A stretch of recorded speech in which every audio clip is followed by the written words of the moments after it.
Hey everybody, welcome to the Brownie Points podcast. We are recapping an exciting victory over the Ravens this past week. We're just going to go a little bit into our big takeaway. We're going to talk a little bit about the key performances from the game / who had the biggest impact. We're going to discuss our Brownie Points, our best three on offense and defense. We're going to get into our storyline of the week, which this week we're going to talk about whether Stefanski has earned himself a contract extension, and we're going to finish it up with a look ahead to our matchup against the Steelers. All right, thank you for doing that opener, leading us off with our big takeaway. What's your big takeaway from that Browns surprising win over the Ravens? You know, they say seasons aren't made or broken over a single game, but sometimes at a certain point in the season, they kind of are. And this one really was. And I think it's for several reasons. Number one, it was everything. You had to have this game if you wanted this division. And quite frankly, in an AFC that is extremely competitive with all kinds of teams coming and gunning at you and all kinds of things going on. We talk about the Bills right now. They're second. Like the Dolphins are taking that division. The Bills, they've struggled at times, but they got a lot of talent. You don't really want to get into a race there at the end with them. You still got the Chargers, and we'll see what they do. But there's enough teams out there that look scary that you really just, it's the AFC, it's rough, especially our division has got enough firepower in it.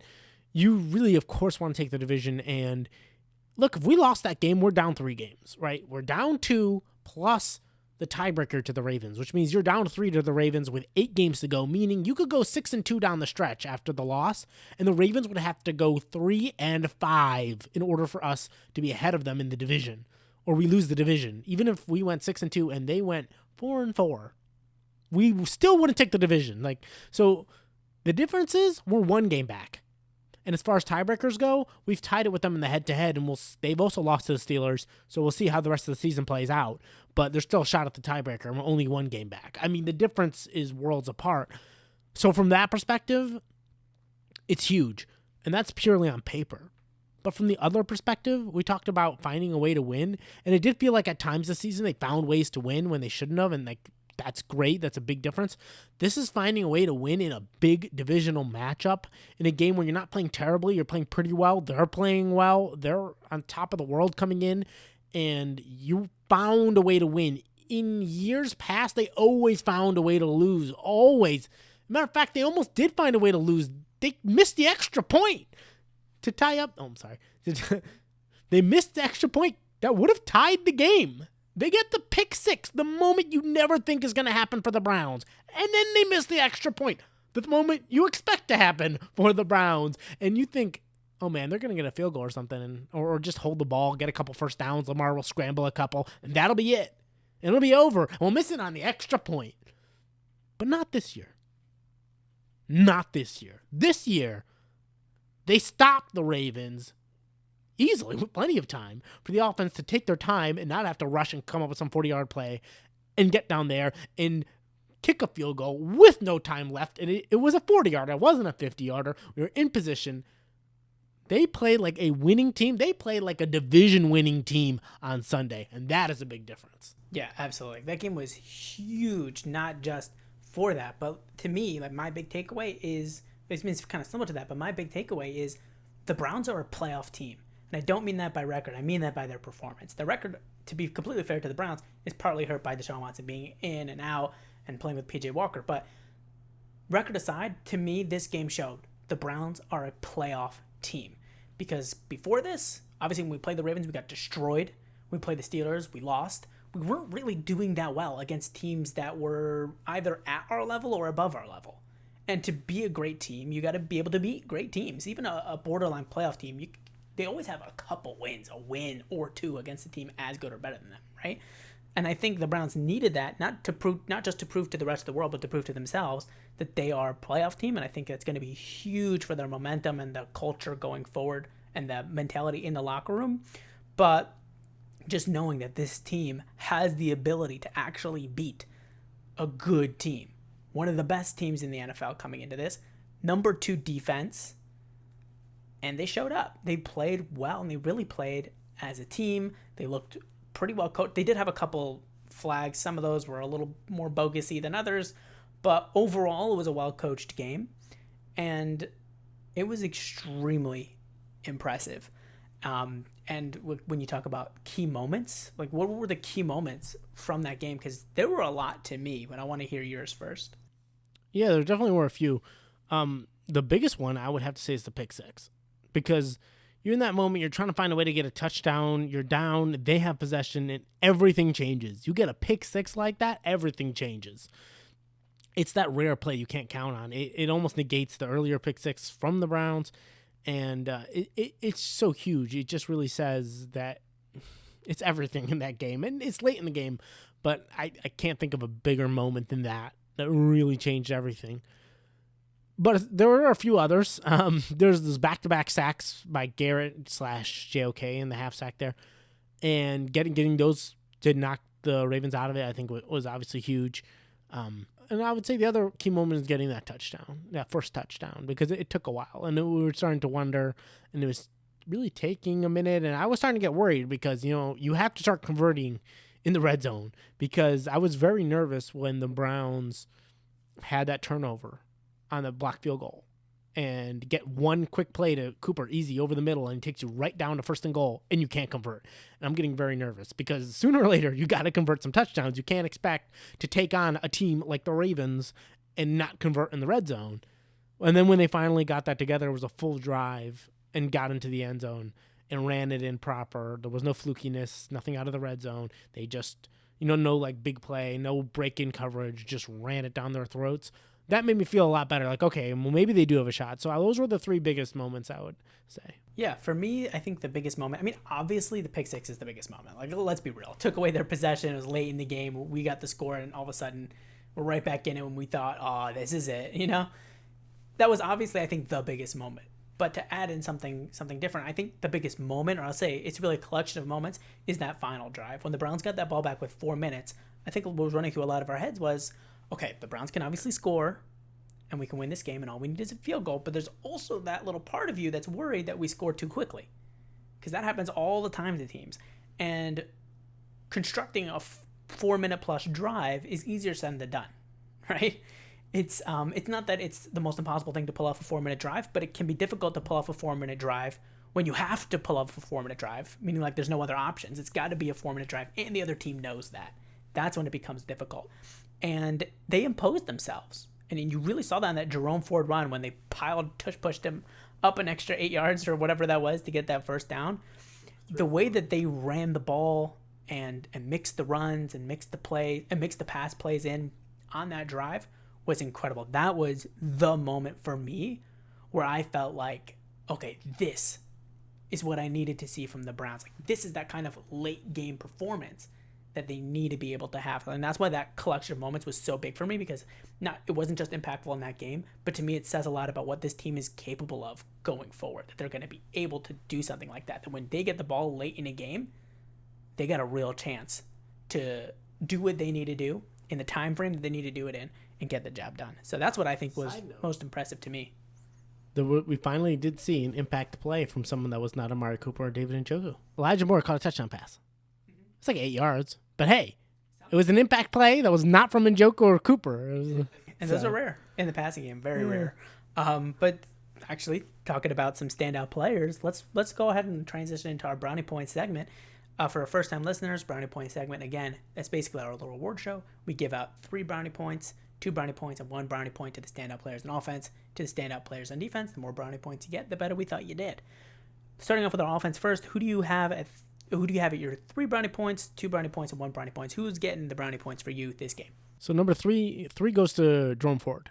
He played really, really well. He showed his heart. He's really starting to play well just overall. Obviously he had that injury, but he's coming on strong. He's putting up career tape. He's showing people like, no, this is not just a game or two. Pay attention to me. Like, I don't care. He's putting up the kind of tape where he's going to have a career in the NFL, period. Like, even if the Browns, something happens and they move on, he's going to get picked up because he's showing that he's got real chops. And at a certain point, you even begin to wonder, whether or not he'll get a contract somewhere else. So we'll have to see. Hopefully not. But he's playing well. He's playing really, really well. And I don't really miss Kareem. If Chubb comes back, I'm not going to miss Kareem. Jerome Ford's playing really, really well. And he's played better than Kareem played when Chubb got injured. In the past, when Chubb got injured and Hunt came in, he was not exceptional. Ford has played really well. He's come up with a lot of big runs when we've needed them. And, this is the second game this year in as many games as he's been healthy where he has, in the fourth quarter, when it mattered the most, when we needed big plays, came up with huge runs, 8-yard and 10-yard runs when we needed them, when everybody knew he was going to run, and he did it anyway. That's what you expect from Chubb, and you're getting that from Ford. Obviously not Chubb levels, but you expect that from your A1 back, and he's playing like an A1 back, so he absolutely deserves the three brownie points, and he's been just a very pleasant surprise. Moving on to 2, it's Amari Cooper. He's Mr. Consistent. He's our Chubb of the receivers. He does what he does. He doesn't say much, but he sure says it on the field. And again, he was just really, really good. He put up almost 100 yards. It doesn't matter. He gets the 6 catches. Throw whoever behind to get those snaps under center. He's going to get his yards. He's going to find his way. He had a really nice play where he just gets really open, but there's the moment he turns, makes a move upfield, and just carries through the tackle nicely to get us down to 1st and goal. It wasn't his craziest game, but he was just consistent performer, just like always. And he played really well. Lastly, I'm going to give 1 brownie point to Deshaun Watson. He gets 1, not 2, because he had a really rough first half. So ultimately, I am going to factor that in. And the other part is, in order to then get higher brownie points to be considered at that elite performance, you can do it if you have a rough first half, but you have to have a phenomenal second half. And I don't think he had a phenomenal second half. I thought he had a good second half. I didn't think it was phenomenal. I thought he did everything he needed to do and played within himself in the second half in a way that played into the talent we have. And it was really good. And he had really great awareness to play off of his physical abilities, his quickness. He used his run game and stayed aware to make some nice dump offs for 7-8 yards and 5 yards that turned into more. So that was really important. And so he did well, but he gets 1 brownie point for me. Yeah, I mean, I agree with you. Like on your list, I have slight tweaks to the order, but for the most part, I mean, I think it's pretty, what's the word when everybody agrees on something? Consensus. It's pretty consensus as far as like who are the standout players on offense, right? I think it's like the order that you really come to the disagreements. There's a consensus. Yeah, but like for me at 3 brownie points, I do also have Jerome Ford, and I think he gets 3 brownie points. I mean, it's so incredible for him to have that performance against the number 2 defense in the league. That's A. But B, he's getting all 3 brownie points because of his consistency as well. From the beginning of the game all the way to the end, the entire game he ran really well, and he did a lot with his opportunities. He showed some patience in the run game, so I really like that from him. Side note, he actually doubled up Hunt's average yard per carry. Yeah, no, he was very good. And I think Kareem Hunt, it's pretty clear that Kareem Hunt's best as a secondary guy. As he comes in, barrels in his way, and he's great at that. But, I think that's where he's best. But Jerome Ford gets all 3 brownie points for me. At 2 brownie points, I do have Deshaun Watson. I don't think he played poorly in the first half. For me, it was mostly just that first quarter where he was really poor, and then the second quarter, the Browns offense picked up a little bit, and then the second half, he was technically perfect. I mean, he wasn't a perfect quarterback in that second half, but he was like 14-14. I thought he did a really good job on his legs and extending plays. He generally, he hit the guy when he needed to hit them, and he did what he needed to do, and the quarterback is just such a valuable position. So for me, I'm giving him 2 brownie points. And then at 1 brownie point, I'm giving it to Amari Cooper. As you said, he's been Mr. Consistent for the Browns every single week. You can count on him for 5+ grabs and usually 90 to 120 yards. We can count on him every single week. He's been absolutely incredible. So impressive from him. We love that. But transitioning to the defense, who are the standouts for you on defense? Who gets the brownie points? Yeah, so for 3 brownie points, I'm going to go with Myles Garrett. He had a really nice game, using the backfield a lot, as Garrett's likely to do, but those back-to-back sacks obviously having a huge impact, just completely taking the Ravens out of it. It was his moment in the game where he likes to do, where he'll have a moment of time in which he's quite dominant, and he was dominant, and he really got them off the field almost single-handedly there. Not quite, okay, got a half sack, but he showed up, and he had big sacks, pushed them all the way back, got the ball back in our hands late in the game when we really needed those stops, so that was huge, and that's kind of what Myles Garrett does. Is he's really good, but then he'll have that moment where he'll just take over for a little bit. So that was always fun to watch. It always is. And yeah, that's why he gets our 3 brownie points. Number 2 will be Newsome. Had a nice game in coverage in general, but then, of course, capitalizing with that pick 6, capitalizing on opportunities is sometimes just what you got to do as a defender, right? Like, as a defense, you're always going to be a burner when you play good teams. You're not always going to be on fire. But when you capitalize on your moments the way he did, that's what makes all the difference. And when we needed it the most, he comes through with a pick six. I mean, that's huge. So, yeah, he absolutely gets 2 brownie points from me. And at 1, I'm going to go with JOK. He had a half sack. He had a couple nice plays. And you know what? I loved his almost tackle. And I know that we want to talk about the stats, and it wasn't quite a tackle, but he shoots right through, grabs Lamar. And what I love is he didn't shoot past Lamar trying to make a quick sack and like that highlight play, as we've seen so many people try to do, and then Lamar just sidesteps and just keeps moving and basically isn't slowed down. No, he makes sure to wrap him up. So even though Lamar ended up escaping, it stopped him completely in his tracks. It took him a minute to wiggle loose. And by the time he was done, he was starting his run all over again with 2 Brownie defenders staring him down, and it's a quick stop. That's the kind of play I love to see. Get penetration, slow down the play, usually get the tackle, but at the very least, slow down the play to the point where your other defenders can rally. And against Lamar, that's what you really need to do.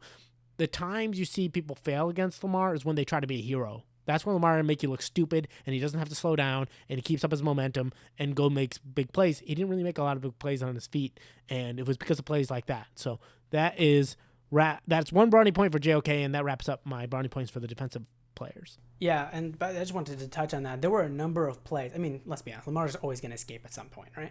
But there were a number of plays where you saw the defender making a beeline for Lamar and then adjust, tweak the angle to cut off his run. So, like, realize that you're not going to just make a beeline for Lamar Jackson and sack him. He's too athletic for that and too quick and agile. Like, you're going to have to adjust a little bit, adjust your angle, move out a little bit, and maybe not get your sack, but keep him in contain. So I did like that. But for me, it's a little boring, but I don't have much to really have any disagreements with you on this one. Myles Garrett is out of 3. Myles Garrett was really good. He had those sacks, and he always seems to have them in huge moments when they're like you really need them. They always seem to be really impactful sacks. You know, 2nd down, 3rd down, something like that. They always seem to be around that 40-yard line where you just pull them out of field goal range. He's done that now a couple times this season, which is pretty cool. But Myles Garrett just won at the line of scrimmage very, very consistently. He consistently got past his guy and helped break down the line. Now, how well that did, overall, because Lamar's really good at escaping, so he was often able to get out of that situation. So you may not have saw the fruits of his winning at the line of scrimmage as much as we would in other games against other quarterbacks, but overall he won a lot at the line of scrimmage. And at 2 brownie points, Greg Newsome was good in coverage overall. I will say I was a little disappointed. I thought MJ Emerson had a little bit of kind of had an off game in this one. I wasn't too impressed with him, but Greg Newsome was very good, and he stepped up when Denzel Ward was out for a lot. So I like to see that from him. Obviously, the timeliness of the picks to some degree is a little bit of luck involved, but he did take that back for a touchdown, and he was overall good in coverage for the game in general, just period. And at 1 brownie point, yeah, like JOK was a pretty stout linebacker. He had, I know for sure he had a really big tackle for a loss in that game. He wasn't, I wouldn't say he was dominant in that game, but I think he was worthy of 1 brownie point. Like, he had a couple moments where you were like, wow, JOK. Nice tackle, or like nice play to get into that backfield. I wish he does have that pretty much every game, but that was very impressive for me, or fairly impressive, I should say. Well, for JOK, we lost last game. We did good this game, but Lamar has not burned us in either game. Mm-hmm. With his legs, he has not gone nuts, and I think a key part of that is JOK. Yeah, like he's gotten out of the pocket and he's done his Lamar things, but it hasn't gotten completely out of control. Like, he's not burning us for 30-yard runs, and like the worst part is when you like on the 3rd downs, right? You get them in 3rd and 10, 3rd and 8, and then they just run it up. Those are the worst plays, and that didn't get us, and that used to always get us against anybody, actually, even against quarterbacks who couldn't run. Well, a lot of that I feel like is that Jim Schwartz effect. They have more discipline, and if you used to watch, Lamar would always get stopped by the Bills because they had more discipline on defense. There were better defenders, defensive teams at times that had more athleticism and talent, but they didn't have the discipline. With Lamar, you have to have discipline and slow down a little bit and corner him. Yeah, so absolutely, that's nice to see. It was a good coaching game, I think, from both ends, from Kevin Stefanski and from him. But talking about the coaching, let's talk a little bit about Kevin Stefanski, because I think he's having a bit of a comeback year. He looked great, obviously, in that first year, and then after that, it was kind of downhill from there. But I think he's coming back, and I think he's winning his way back into the hearts of the fans, and I think people are starting to recognize again and remember that he's a pretty talented guy at that head coaching position, and this is a contract year for him. So at the end of the season, the Browns are going to have to make a choice. Are we rolling with Kevin Stefanski next year, or are we going to blow it up? What do you think? Has he earned that extension? Yeah, so I think he has. And what's interesting is I have a different perspective on him. I've always been underwhelmed by Stefanski, always. In 2020, I was very underwhelmed by him. I thought he came in there with a pretty good game plan, and he had some really great moments in play design, but I thought the team was overall talented, and it was a matter of him doing what he did in Minnesota, which was stop putting a square peg in a round hole. Put a round peg in a round hole, and it'll look a whole lot better than your predecessor. But it doesn't always mean you're maximizing the talent, and I didn't think he did. I thought he had major trouble with adjustments, and year after year, I kept seeing him have trouble with adjustments. So I've always been underwhelmed by him, thinking that I always thought he had a good set and a good head and good moments and good architectural offensive mind, but always felt that he wasn't going to be a good head coach till he learned how to adjust. And so I've always been underwhelmed. This year's the first time I've been impressed, and I've been continuously more and more impressed throughout the year because time and time again, he's learned to adjust, and he's been getting better at adjusting. And this game, he adjusted in-game. I cannot remember a single game in the Stefanski era where the offense looked lost in the first half and looked good in the second half. Do not remember it, ever. And it happened, and he did it by simplifying the offense for Deshaun. Look, unfortunately, Deshaun just had a little trouble reading defenses. Hopefully at some point he can get some of that back. I think he's always struggled a bit with it, but he was still a little bit better with the Texans with that.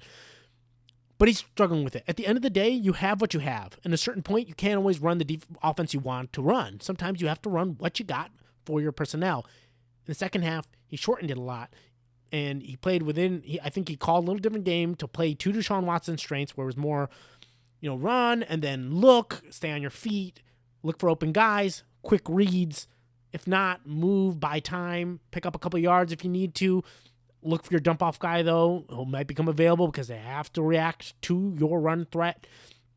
And just simplifying the offense a little bit so Deshaun could play within himself. He did, and they just didn't make mistakes and just kept the offense moving, and it worked out really well.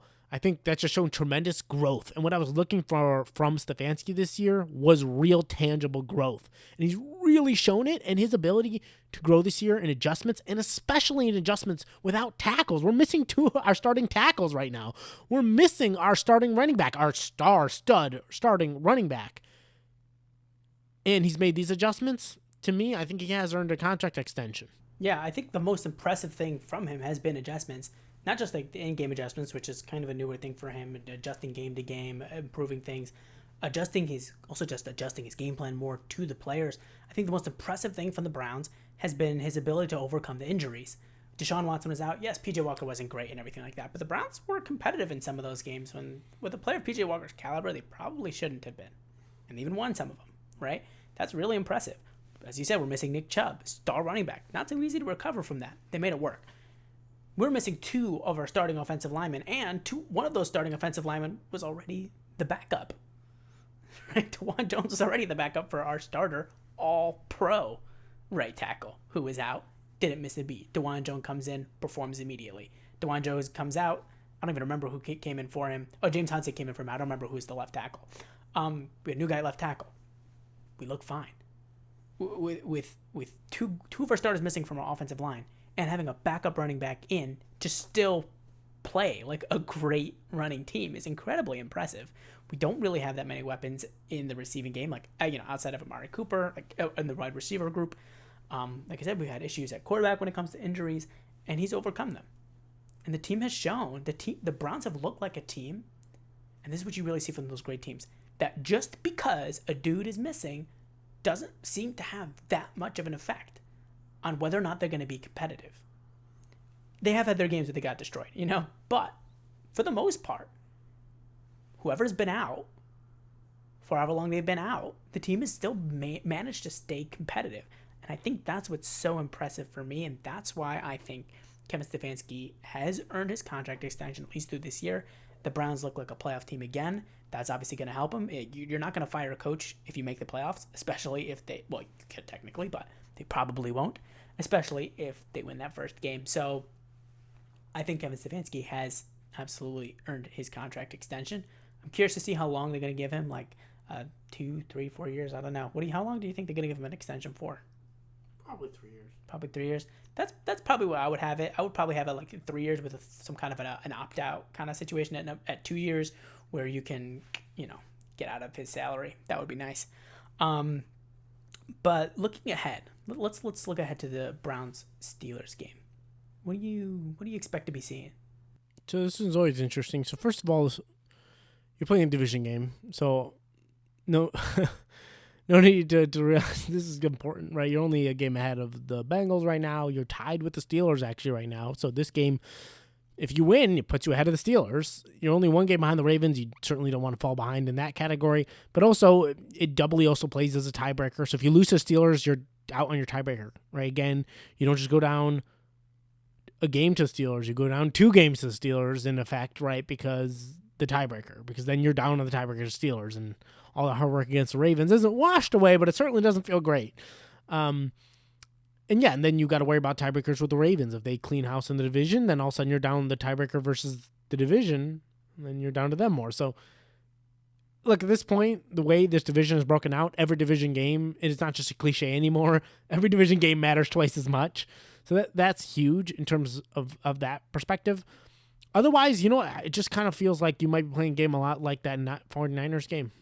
It's just going to be gutty. The Steelers have been incredibly well coached. They have no business being 6-3.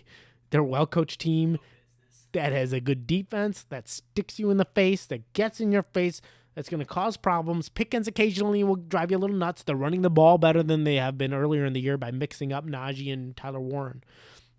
So they're running the ball pretty well lately. And you got Pickens you got to watch out for because they'll sneak you off a big play on you without you looking. And really just a great defense. And they have a way of finding a way to win. So you just got to be in there. You got to get physical. You got to deal with that brunt hit. And, you got to do what you did this past week. You got to find ways to win. And most importantly, don't get too excited or crazy. Stay in control. It's not a game that's going to be a flash-in-the-pan loss. It's not like playing Mahomes and the Chiefs when they're just lighting up on you. It's not going to disappear in a quarter. So you go down 7 points, take a deep breath. They're not going to flash 1 million points over the next quarter. Pickens isn't throwing back-to-back 70-yard touchdown passes, right? Just take a breath, stay within yourself, and stay committed, and you can come out with a victory. Yeah, I think this Ravens game has got me really high on the Browns coming into the Steelers one. The Steelers one is always difficult to predict just because we always think, when you look at it on paper, you always feel like the Browns should absolutely win it, but the Steelers are just that team. Mike Tomlin's just that kind of a coach. The Steelers are just always somehow, they never have any business usually with their record. They're always just overperforming. But the Browns' ability in that Ravens game to continuously come back, like we would score, narrow the margin a little bit, and then the Ravens would score again. And all of a sudden we're down by 14 again. And the way the Browns kept coming back gave me a lot of hope. And I think that the Browns are going to ride that momentum. I think they're going to be feeling really good about themselves. And I think there's going to be another statement win against the Steelers. And I think the Browns are going to win that game. And I actually don't think it's going to be that close. I think it will be close in the first half, but I think the Browns are going to pull away in that second half. And I think the Browns win 27-17. I think it's going to be a fairly comfortable victory for the Browns. So I'm feeling really good about that one. I think it's going to be a victory, but I'm thinking 23-17. I think they might score a field goal late and then make it a one-possession game late in the game, and we just carry it through. I think take up some time with the running game and everything and just kind of clock it out. Maybe they get a short possession on offense late. But I think it's going to come down more like that. It'll go up to 10 points, but it's going to be kind of gritty. It's going to be a hang in the game. But so I think this week we're hoping it's Browns win, and this week we're hoping we're not wrong. But yeah, that's going to wrap up our episode for this week. Thank you for listening with us. Don't forget to follow us on Twitter. Let us know your thoughts, your predictions for the game. We run a lot of polls on there, so it's a great chance for you to get your voice heard. And again, thanks for listening. And hopefully we will be